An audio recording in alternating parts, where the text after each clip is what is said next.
de formation, Philippe Bande a débuté sa carrière derrière le micro d'une station de radio de l'Outaouais.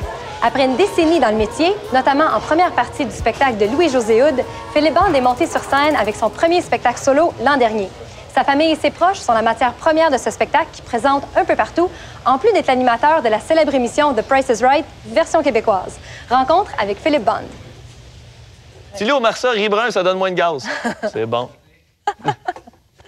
Ah, c'est bon. Il y a beaucoup de choses à couper. Hein. Philippe Bande, bonjour. Bonjour, ça va bien? Ça va bien. Bienvenue à Ruby. Merci, merci. T'es un gars de radio, un gars de scène, un gars de télé. Est-ce que tu dirais que l'humour se prête vraiment à toutes les sauces? Oui, vraiment. En fait, c'est sûr que moi, mon premier amour, c'est la scène. Là, j'ai étudié pour ça à l'École nationale de l'humour. Puis là, je suis très content. Mon one-man show, ça va super bien. Puis là, quand ils m'ont demandé après ça d'aller animer à la radio, je me suis dit, gars, je vais rester le même gars que je suis sur scène à la radio. Puis c'est exactement ce que je fais. Moi, je raconte des anecdotes. Puis j'arrive le matin à la radio, puis je compte ma fin de semaine. Puis tout le monde est crampé autour de la table. Puis à Price is Right, ils m'ont engagé pour ça, justement. Ils m'ont dit, écoute, t'as de l'air proche du monde. Tout le monde a de l'air d'être ami avec toi. Puis ils disent, autres, on veut un animateur qui va être proche des gens. Fait que je suis resté exactement le même gars à Price is Right. Juste pour mettre les gens en situation, les studios ici sont à côté de l'aéroport Saint-Hubert. Et il y a un gros avion jaune qui est là en permanence, qui ne fonctionne pas. Et tantôt, quand je suis arrivé, il y avait des participants. Il était un groupe de 6, je sais pas ils sont où, mais j'ai voulu leur faire une blague. Je suis arrivé, puis j'ai dit, vous allez voir, on a vraiment des gros prix, on donne même un avion aujourd'hui. Et il y a une fille qui a répondu, ben mon Dieu, j'ai pas mon permis pour conduire ça, moi! The Price is Right, l'émission de la version québécoise.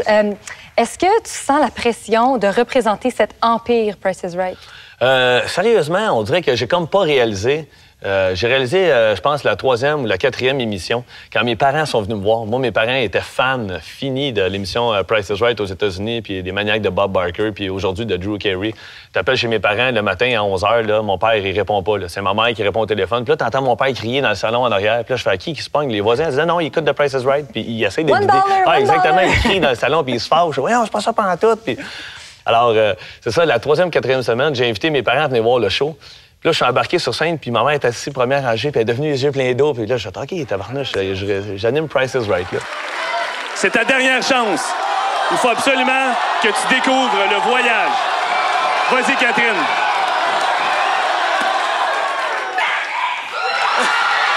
Le voyage à Paris! Je voulais savoir, ça fait déjà un an, plus qu'un an que ton premier spectacle solo roule bien.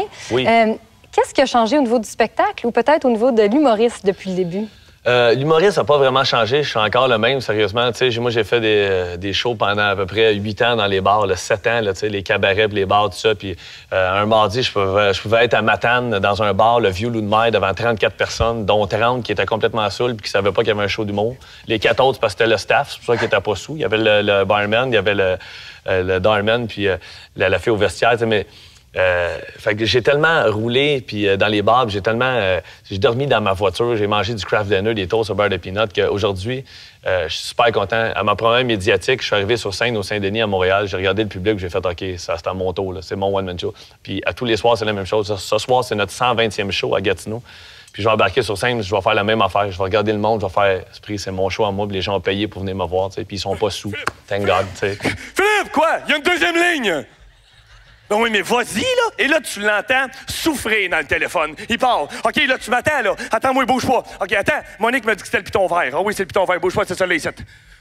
Oui, allô? Non, pas, c'est encore moi. Calique de téléphone, de niaisage, de qu'est-ce que c'est? Ah non, c'est là, Mr. Ta famille, c'est la première source d'inspiration pour le spectacle. Penses-tu que, si tu regardes la fin de ta carrière, penses-tu que c'est une source inépuisable, la famille? Oui. Écoute, c'est sûr que mon deuxième one-man show, je vais essayer de toucher peut-être à d'autres choses. J'ai déjà commencé à écrire des nouveaux numéros qui sont pas du tout sur la famille. Mais c'est sûr que ma famille va toujours être présente parce que je suis bien proche d'eux autres. Puis mon père, c'est un personnage, ça n'a pas de bon sens. Il est juste ridicule, là. Puis l'hiver passé, on a fait un échange de cadeaux. Puis il m'appelle, lui, 3 semaines avant Noël. Puis il fait comme, ouais, Philippe, t'as-tu ça, toi, le coffret DVD d'Yvon Deschamps? Là, je fais non. OK, c'est beau. Puis il raccroche. Fait que là, du même coup, j'ai su que c'était mon père qui m'avait pigé puis qui m'avait acheté le coffret d'Yvon Deschamps. Puis c'est carrément ça qui est arrivé. On jouait au golf la semaine passée. Puis là, je viens de me construire une maison. Puis on joue au golf. Là, maintenant, on arrive à un trou. Puis il servait d'abord. Puis il y a un foyer qui est là dans un terrain, une maison pas loin. Un beau foyer à l'extérieur, en fer forgé, tout ça. Puis Fait que là, il me regarde, il fait, ah ben, c'est le foyer qu'on t'a acheté pour te faire une surprise. Ah non, oui, c'est ça, là. Fait que c'est à toi à jouer. Il est pas capable de garder un secret, il l'a pas, là. Fait qu'à tous les jours, moi, je reviens à la maison, je passe 5 minutes avec mon père, puis j'ai un numéro d'écrit. Oui.